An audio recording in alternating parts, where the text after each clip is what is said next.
Episode 31। Ananya की बेरुखी बातों से अरशद हुआ हर्ट। अनन्या की बात सुनकर अरशद का गुस्सा और बढ़ गया कि क्या वो उससे यह बोल रही थी कि उसने शुरू से ही सस्ते कपड़े पहनने को दिए थे, तो अब तुम मुझे ताने भी मारने लगी हो। अरशद ने कहा। तो अनन्या ने कहा, मैं ताने नहीं मार रही, मैं तो बस सच बोल रही हूँ। तुम्हारे पास इतने सारे पैसे हैं, फिर भी तुम मुझे हमेशा नॉर्मल कपड़े ही पहनने को देते हो। मुझसे कभी नहीं पूछते मुझे कैसे कपड़े चाहिए। जो तुम्हें पसंद आता है तुम बस वही लेके आ जाते हो। तुमको पता है सब मुझे मेरी ड्रेस को लेकर सब मेरा मजाक उड़ाते हैं। मैं भी क्या बोल रही हूँ, आखिरकार मैं तो हुई एक सर्वेंट की बेटी ही ना। बड़े घर में रहने से, अच्छा खाना खाने से मेरी हकीकत तो नहीं बदलने वाली। अब तुम मेरे मालिक हो, तुम जैसा चाहो मेरे साथ वैसे बिहेव कर सकते हो। मुझे अकेले शॉपिंग पर भी भेज सकते हो, जबकि तुम्हें पता है मुझे कुछ नहीं पता। अगर तुम्हें मेरी परवाह होती तो तुम मेरे साथ ऐसा कभी नहीं करते। असल में तुम्हें मेरी नहीं, इन कपड़ों की परवाह है। अनन्या को जरा सा भी अंदाजा नहीं था वो क्या बोल रही है। उसने आज मॉल में बहुत सारी लड़कियों को शॉर्ट ड्रेस में देखा था जो बहुत ही खूबसूरत और फैशनेबल लग रही थी। अनन्या को शुरू से ही शॉर्ट ड्रेसेस पहनने का मन करता था। वो जब भी श्रुति के घर जाती थी उसकी शॉर्ट ड्रेस पहनकर जरूर ट्राई करती थी, मगर आज तक उसने अपने लिए एक शॉर्ट ड्रेस भी नहीं खरीदी। हालांकि उसने कई बार अरशद को इसके लिए मनाने की कोशिश की थी, मगर अरशद का साफ कहना था, तुम कभी भी शॉर्ट ड्रेसेस नहीं पहनोगी। हर बार यही जवाब सुनकर उदास हो जाती थी। अब तो उसने इस टॉपिक पर बात करना भी बंद कर दिया था, मगर वो कहते हैं ना, ख्वाहिशें कभी मरती नहीं है, कुछ ऐसा ही है अनन्या के साथ हो रहा था।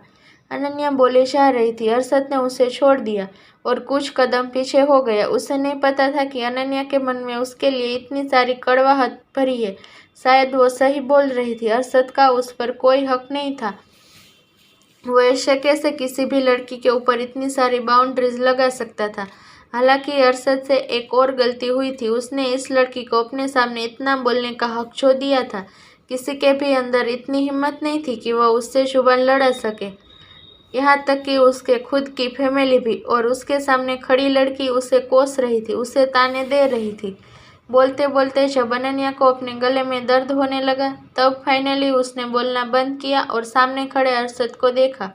अब अरशद के फेस पर पहले वाला गुस्सा नहीं था, बल्कि उसके फेस पर एक अलग ही एक्सप्रेशन था।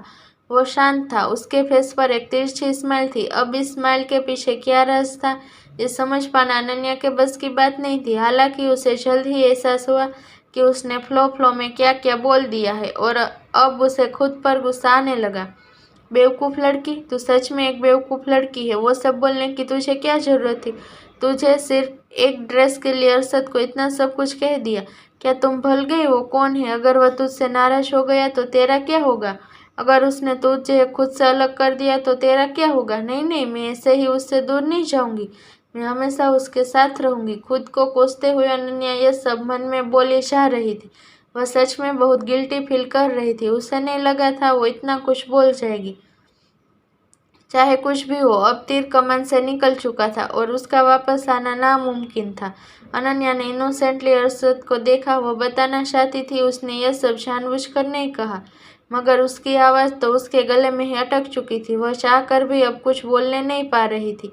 उसकी आंखों से लगातार आंसू गिरने लगे। वो खुद को रोक नहीं पाई और अरशद के गले लगकर जोर जोर से रोने लगी।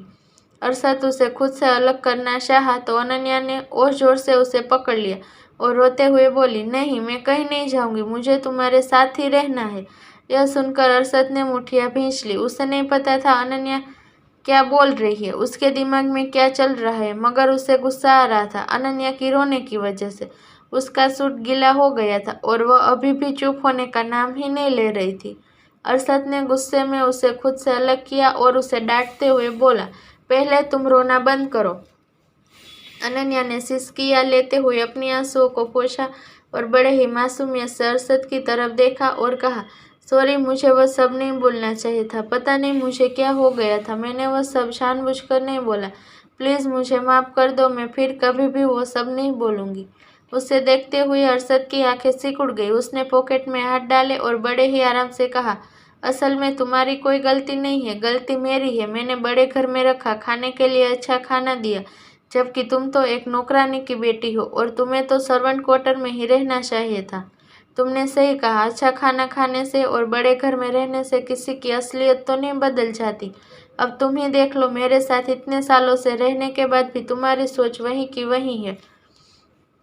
देखा जाए तो थोड़ी गलती मेरी भी है। मैंने तुम्हें हर वक्त अपने साथ रखा, लेकिन तुम्हारी सोच नहीं बदल पाया। मैं तुम्हें यह नहीं बता पाया कि इंसान की असली पहचान उसके कपड़ों से नहीं, उसके काम से होती है।